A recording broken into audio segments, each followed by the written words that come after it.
everybody. My name is Paul. Welcome to the museum and the forge. Has anyone been in a blacksmith shop before?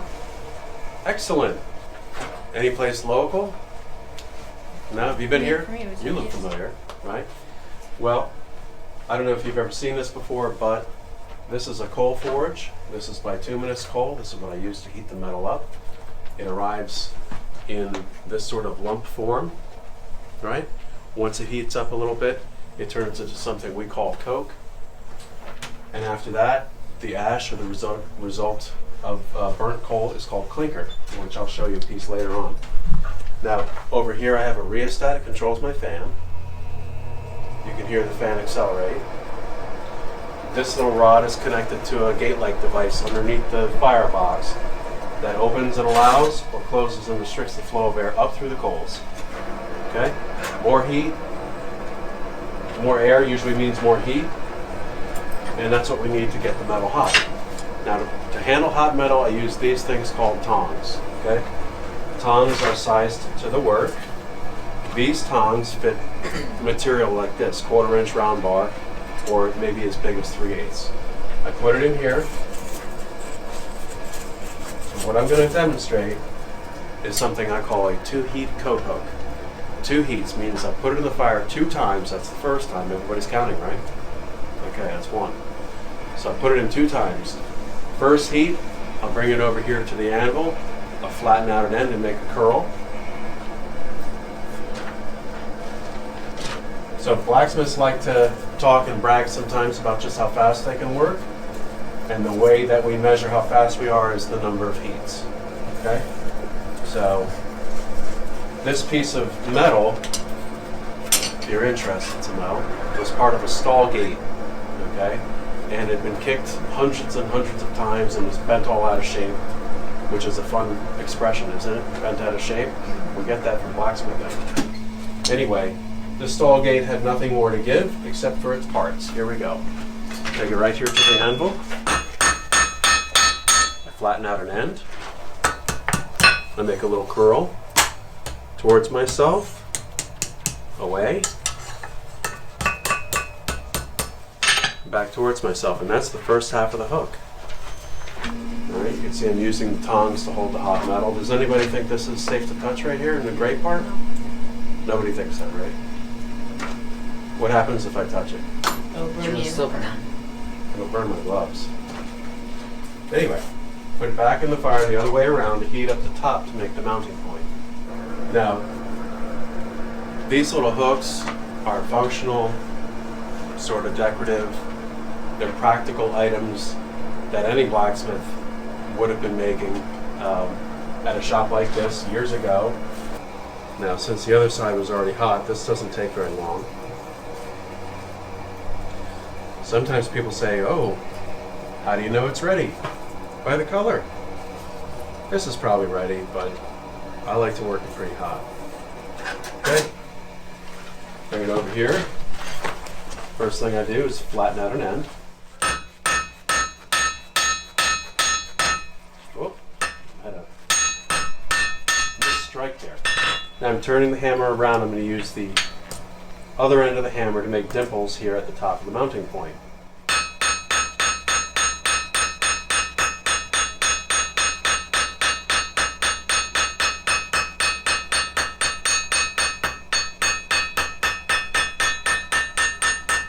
Okay, and now I use a bristle brush to clean up the work.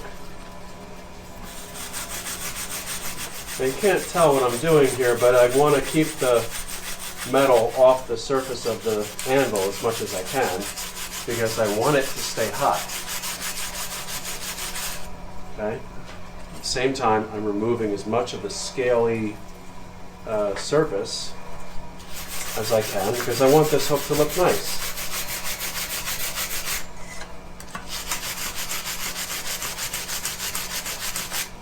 Okay? You can see it's cleaner now, right? It's still incredibly hot. Nobody's going to be tempted to put their hand out and touch it, right? Now this part might surprise you. This is a candle.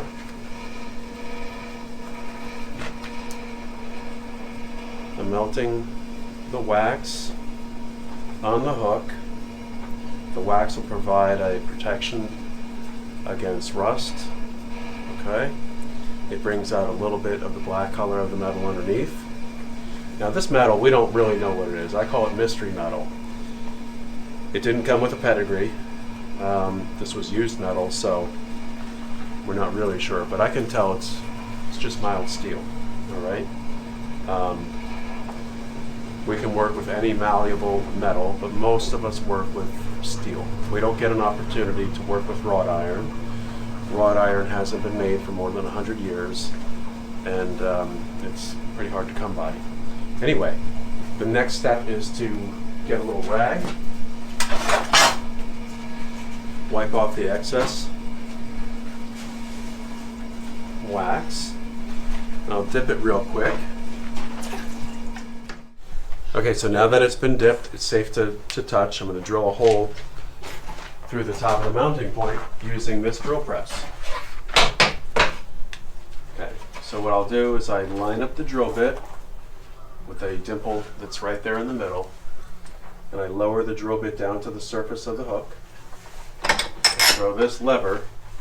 Now with each rotation of the flywheel, the drill bit spins 2 1/4 times. It's being forced down into the work. So let me show you.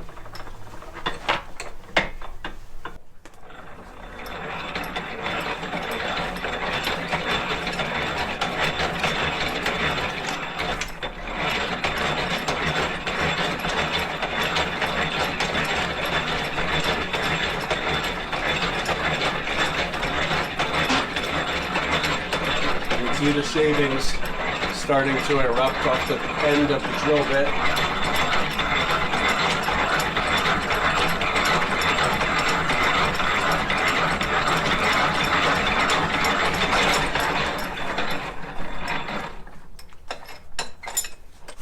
That's what a hook looks like.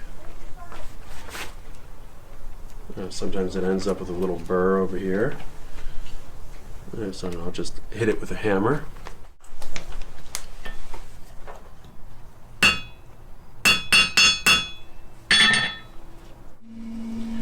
This is what a 2-heat coat hook looks like.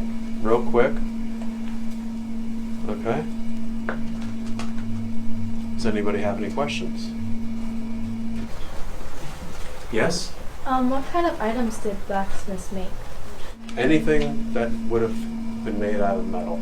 So everything that a farmer would use out in the field, everything that a mason would use, stone hammers, chisels, everything a carpenter would use, everything a farmer would use, plowshares.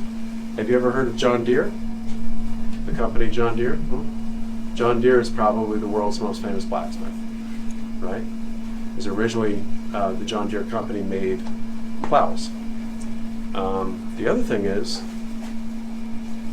the work a blacksmith would do depended on where they were located, right?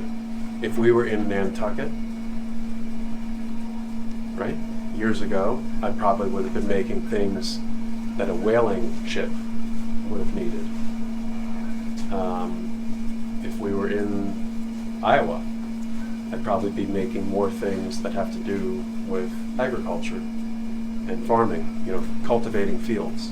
If I was in Maine, I'd be making axes and tools to handle logs. So wherever it was that you were located would determine the type of things that you would make. Additionally, the changes in seasons would also determine what was being made. Because you don't need a plow in the winter, right? You need a plow in the spring, perhaps, to turn some soil. So it was seasonal work also. Horses always needed shoes. And so a lot of blacksmith shops have been making a lot of shoes. Then with the advent of, wagons, they'd make the rims, right? The metal part that goes on the wooden spoke wheels. And a lot of blacksmiths would then specialize. So they might just be really good at making horseshoes, and they became farriers. Farriers in our time is a blacksmith specialization. Work on horses' hooves and not much else, but a general blacksmith would have been making all kinds of blacksmith or metal items for the town and to support businesses locally. Anyone else? Yeah. Can you make a knife?